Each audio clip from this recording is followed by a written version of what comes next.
24 май асосгузори сулҳу ваҳдати миллӣ, пешвои миллат, президенти ҷумҳурии Тоҷикистон муҳтарам Эмомалӣ Раҳмон зимни сафари корӣ ба ноҳияи Данғараи вилояти Хатлон маркази саломатии бисёрсоҳаи ноҳияро ифтитоҳ намуданд.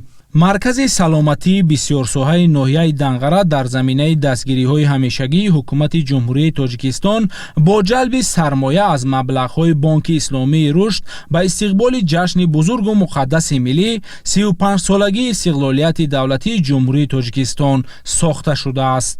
зимни шиносоӣ ба пешвои миллат муҳтарам Эмомалӣ Раҳмон иттилоъ дода шуд, ки иншооти соҳаи тандурустӣ дар масоҳати наздики 1 гектар замин сохта шуда, дорои 153 ҳуҷраи корӣ, 3 дорухона, 5 ҳуҷраи ҷарроҳӣ, нуқтаи дандонпизишкӣ бо технологияи нав, 40 озмоишгоҳи муҷаҳҳаз бо таҷҳизоти муосири тиббӣ мебошад. толори маҷлис дар ошёнаи шашуми бино ҷойгир буда, дорои 114 ҷойи нишаст мебошад.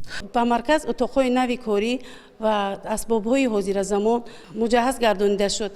ҷавобан ба ғамхории сарвари муаззами миллат, мо кормандони соҳаи тандурустӣ ҳамеша барои сиҳату саломатии миллат кор ва фаъолият менамоем. айни замон дар маркази саломатии бисёрсоҳаи ноҳияи Данғара 475 корманд фаъолият дошта, аз нисф зиёди онро занон ташкил медиҳанд, ки ин самараи татбиқи сиёсати ҳукумати мамлакат дар самти дастгирии занону бонувон ва боло бурдани мақоми онҳо дар ҷомеа мебошад. иншоот ба низоми мустақили гармӣ пайваст аст.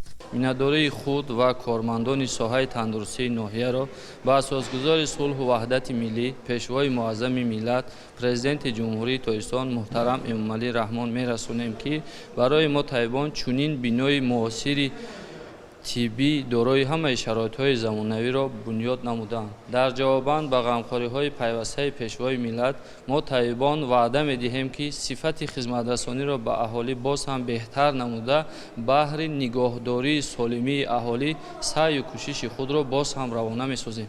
саҳни беморхонаро дарахтони ҳамешасабз ва сояафкан зебу зинат бахшида, намудҳои гуногуни гулҳои мавсимию ороишӣ шинонида шудааст. маркази саломатӣ аз 3 қисм иборат буда, биноҳои канорӣ 6 ошёнагӣ ва бинои марказӣ 7 ошёна мебошад. президенти ҷумҳурии Тоҷикистон муҳтарам Эмомалӣ Раҳмон ба бинокорону муҳандисон барои бо сифати баланд бунёд намудани иншооти муосир изҳори сипос намуданд. муассисаи мазкур бо мақсади таъмини хизматрасонии босифату муосири тиббӣ ба сокинони ноҳияи Данғара ва шаҳру ноҳияҳои атрофи он бунёд гардида, ҷавобгӯи меъёрҳои байналмилалӣ мебошад. маркази саломатӣ дорои имкониятҳои маҷмӯии ташхису табобат буда, дар як вақт ба 700 эҳтиёҷманд хизмати тиббӣ мерасонад. марказ дорои таҷҳизоти тиббие мебошад, ки бо ташхиси хун бештар аз 30 намуди бемориҳоро муайян мекунад.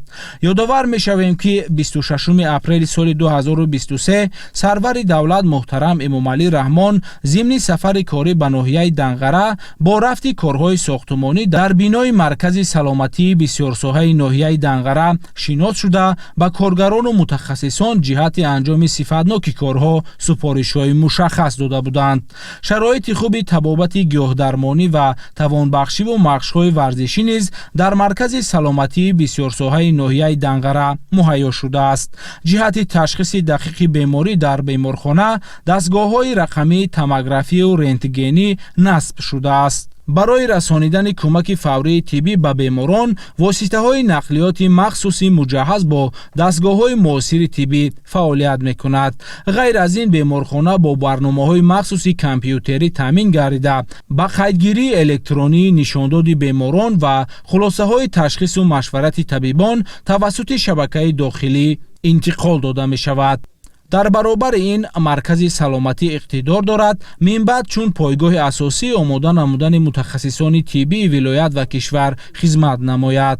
дар заминаи беморхона кафедраи фанҳои муолиҷавӣ ва педиатрӣ барои таҳқиқу омӯзиши масъалаҳои тиб ва татбиқи назария дар амалия бароҳ монда шудааст. тибқи нақша дар ошёнаи якум қабулгоҳ, дар ошёнаи дуюм маъмурият ва ҳуҷраҳои ёрирасон, ошёнаи сеюм ва чорум табибони соҳавӣ, ошёнаи панҷум маркази тавонбахшӣ ва симхонаҳои таълимӣ, дар ошёнаи шашум маҷлисгоҳ ҷойгир шудааст. дар бино мутахассисони маркази солимии репродуктивӣ, маркази ҳамбастагии бемориҳои кӯдакона, маркази иммунопрофилактика, маркази бемориҳои сил, маркази тропикӣ, маркази ташаккули тарзи ҳаёти солим, маркази бемориҳои вируси норасоии масъулияти одам, маркази экспертизаи судӣ ва ғайра ҷойгир шуда бо таҷҳизоти замонавӣ таъмин гардиданд. дар маркази саломатии бисёрсоҳаи ноҳияи Данғара барои ташхису табобати бемориҳо аз ҷумла гӯшу бинӣ, чашм, гулӯ, қанд, дилу рагҳо, саратон, узвҳои даруна, гурда, бемориҳои рӯҳӣ, асаб, бемориҳои сироятӣ шароити муосир муҳайё шудааст.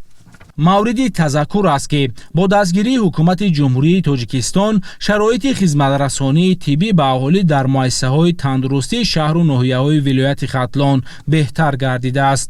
чунин дастовардҳоро кормандони соҳа аз шарофати сулҳу субот, ваҳдату истиқлоли давлатӣ ва сиёсати муваффақу боровари ҳукумати ҷумҳурии Тоҷикистон маънидод мекунанд.